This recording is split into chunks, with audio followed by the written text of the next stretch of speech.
Et c'est tout d'abord Paul Le Cossec qui vient nous parler du réveil spirituel du peuple tzigane, et plus particulièrement en Inde où il dirige la mission tzigane indienne.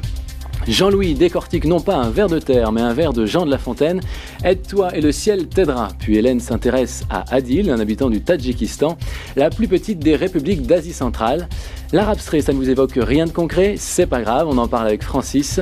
Et enfin, nous serons rejoints par Sabine Diaz, chef d'orchestre qui a fondé l'association symphonique chrétienne qui regroupe des musiciens talentueux du monde entier.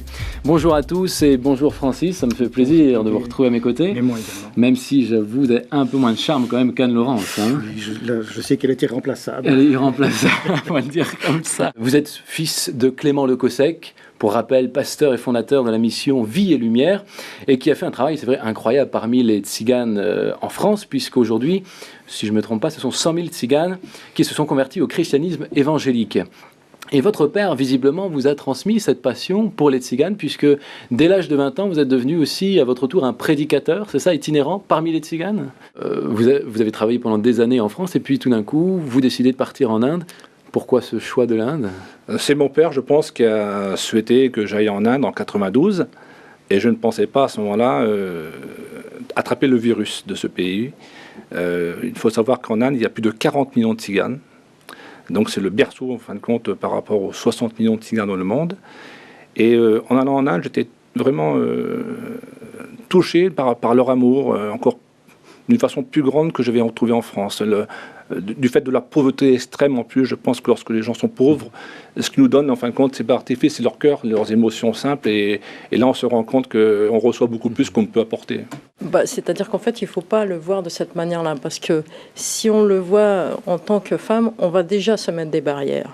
Parce que évidemment lorsqu'on fait le cursus, on est une femme, on va dire peut-être par classe.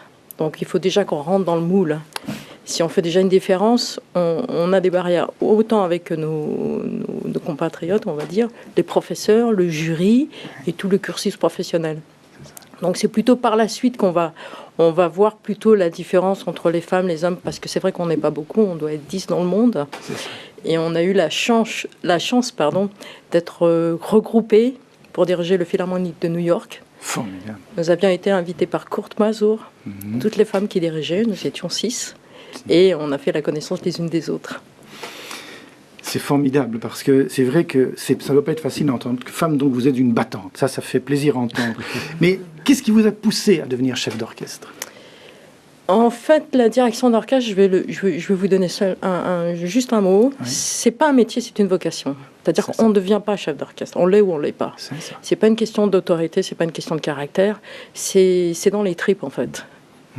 Ça s'apprend pas en fait. On peut faire le cursus musical, mais dès qu'on est devant l'orchestre, on est capable ou on l'est pas.